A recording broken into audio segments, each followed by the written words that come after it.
Right, it looks as though the only news story that's going to be happening this week is the absolute abomination of the European Super League idea, and possibly also the restructuring of the Champions League. I couldn't necessarily do 5 things we learnt about Burnley today because, honestly, who cares? This is a much greater, much more important thing for us to be talking about. So here's 5 reasons football's dead. Of course, if this goes ahead, that's the general feeling is I think that football changes for the worst and it changes forever. Number 1, it's anti-competition. So the idea of the European Super League is inherently uncompetitive.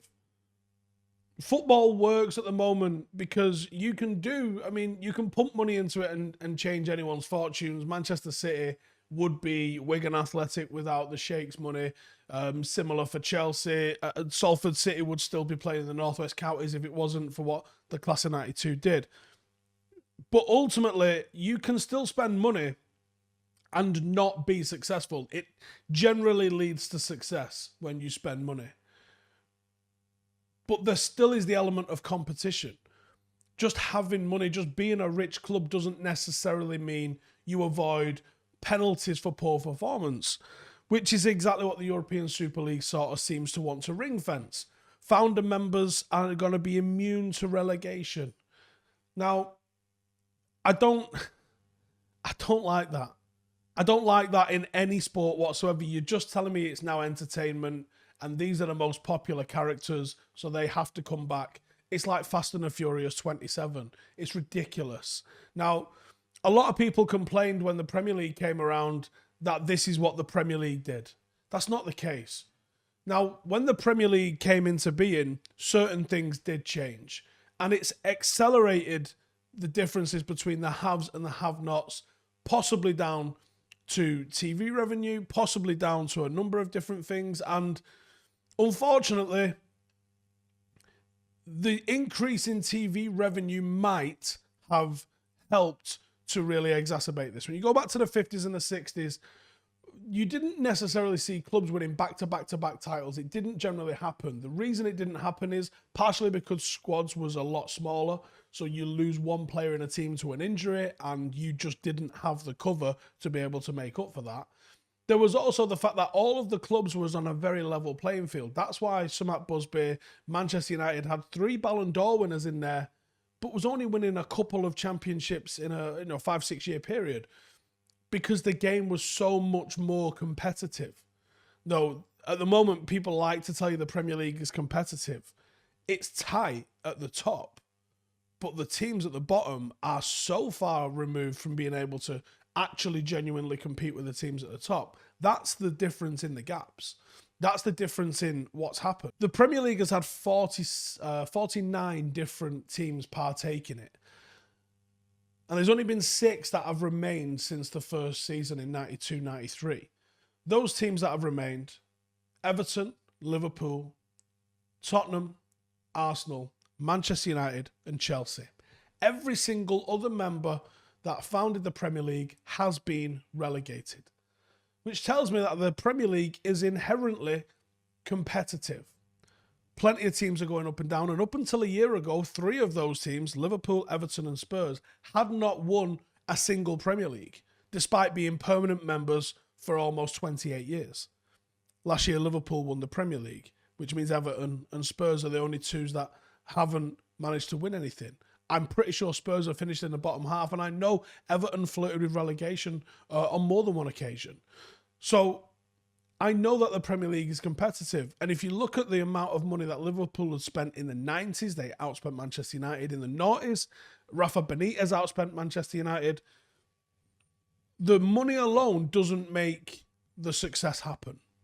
Liverpool did not manage to win a title in either of those periods. The Premier League might have exacerbated the haves and have-nots gap, but it was always built on competition.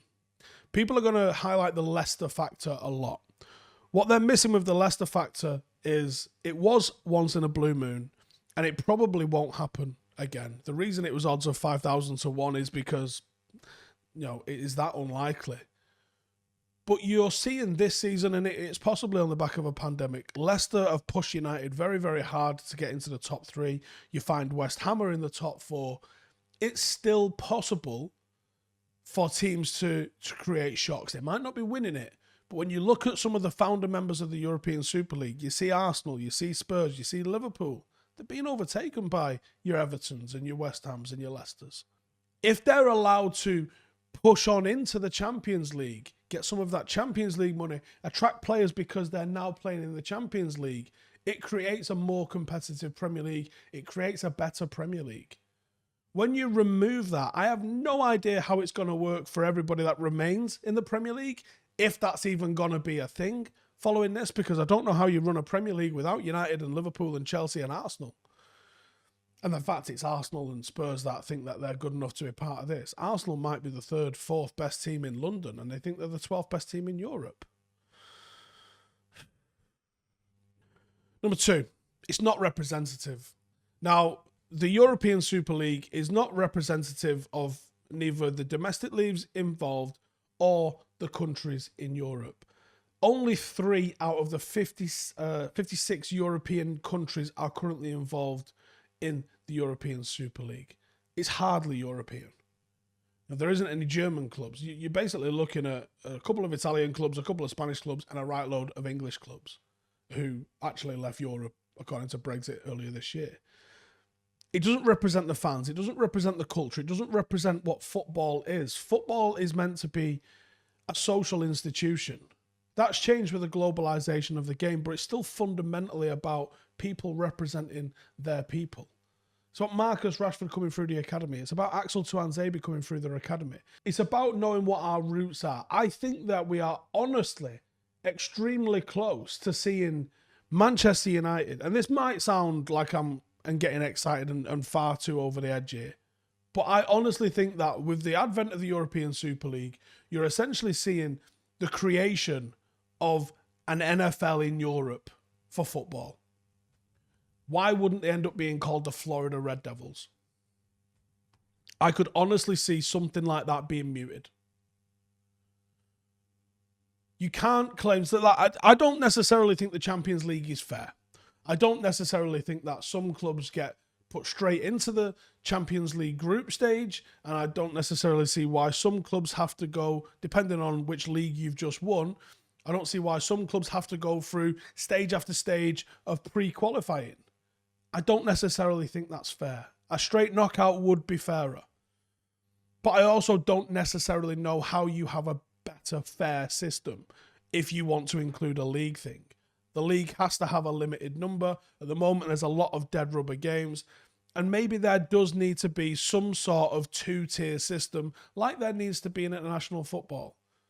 I think the likes of San Marino and Liechtenstein and people like that would have a better time playing against people of their own level and winning promotion into the next step. That's kind of what the Nations League sort of existed to try and change. And I was against that at first, but I thought it was just a rebranding of friendlies, but actually it has come with some really good competitive, I think that's the key word here, iterations that have actually improved international football. Like San Marino drew a game, I think.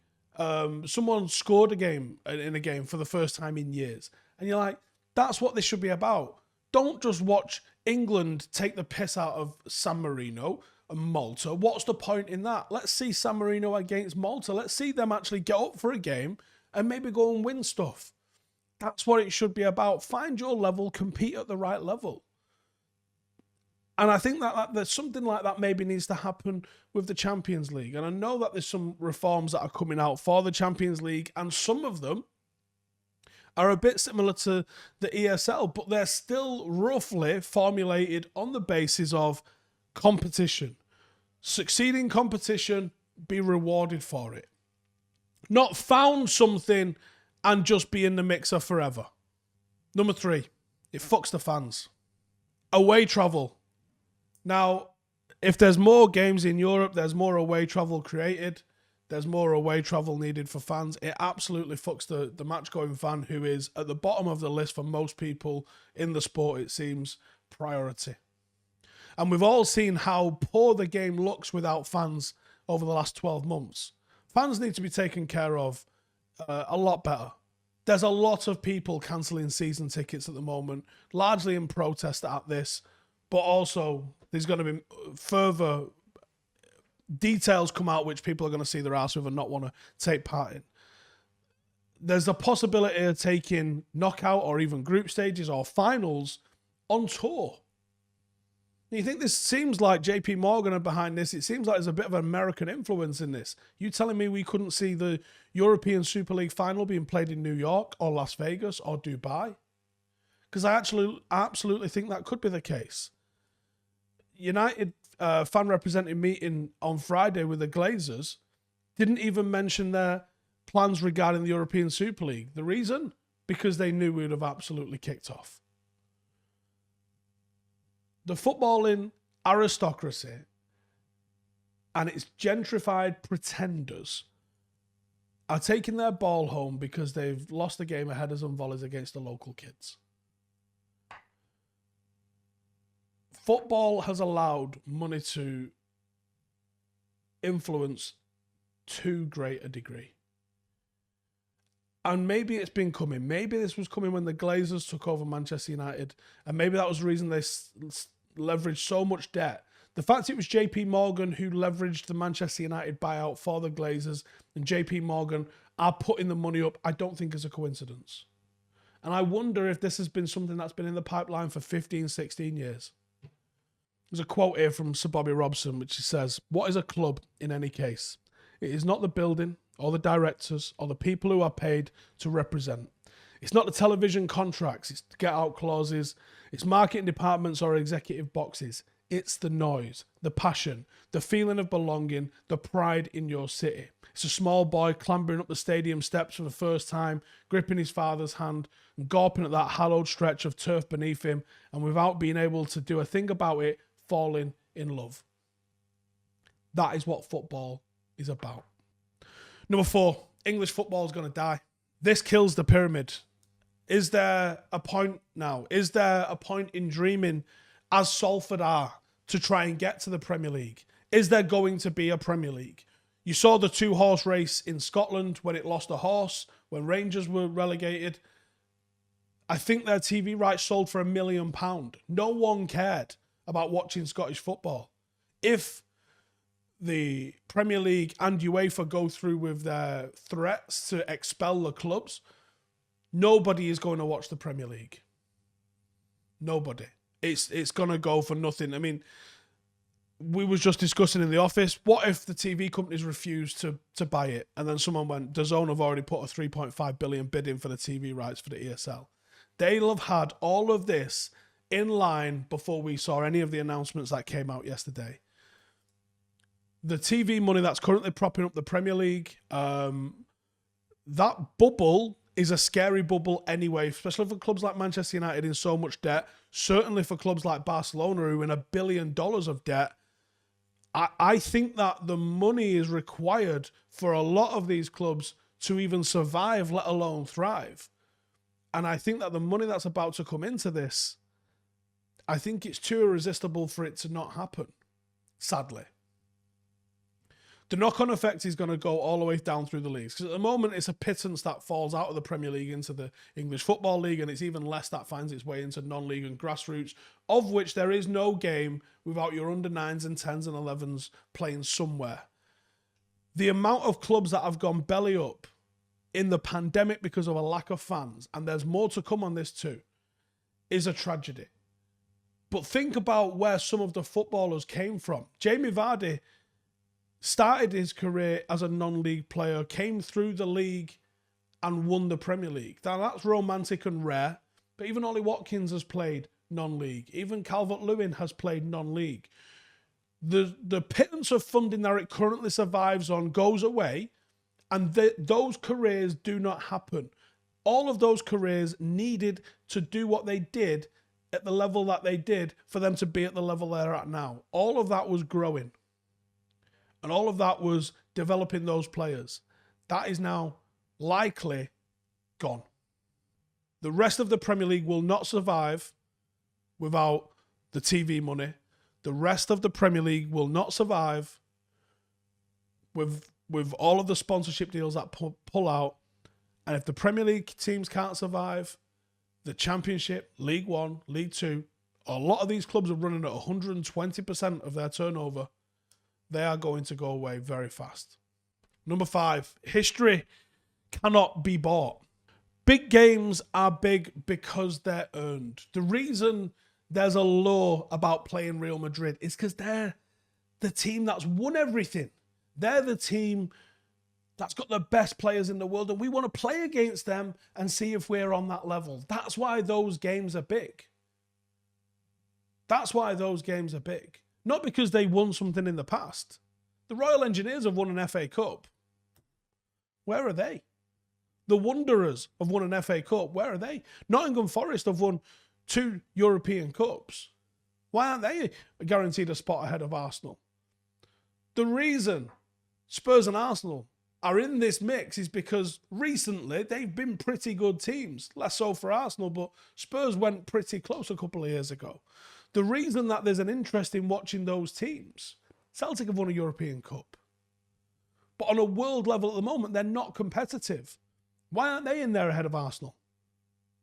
The reason you want to play those teams, I bet in 1968, the world would have been gasping for watching Manchester United play against Celtic. Wouldn't it? Or Santos when Pele played there. The reason those teams hold the luster and the law that they do is because they're currently good, not because of something they achieved 50 years ago. Now, let's fast forward 20 years down the line. The European Super League sadly becomes a thing. Manchester United are a shell of themselves and do what Leeds did. Leeds was in a Champions League semi-final at the turn of the millennium. They went tits up, had to do a fire sale for all their players and went all the way down to League One. No one wanted to play Leeds then, did they? The reason teams have the attraction of playing is because they're currently awesome. That's it. Bayern Munich didn't become a big thing until the 70s, I think. Now they're one of the biggest clubs in the world. You can't just decide at this moment in time, whoever is the big shit needs to be the big shit forever. It doesn't work like that. That's why it has to be a meritocracy, because over time it changes. That's why you have to allow the competitive nature. I don't want United to be always in the European Super League because we helped found it.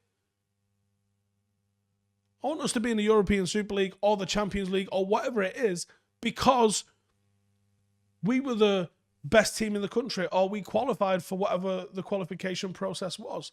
That's what it's all about. It's not about, yeah, we signed up on the right day and yeah, we're in here forever now. Don't talk to me about European elite and put fucking Spurs and Arsenal in that sentence. Where's Ajax? Benfica? Celtic? Villa? Forest? Not Spurs. There's clubs across Europe, Red Star Belgrade, that have more of a right to be part of this than anybody else. And just because they've got more Instagram followers at the moment and a shiny new stadium means absolutely fuck all. Fuck the ESL and fuck anyone that gets behind this. They're killing the game.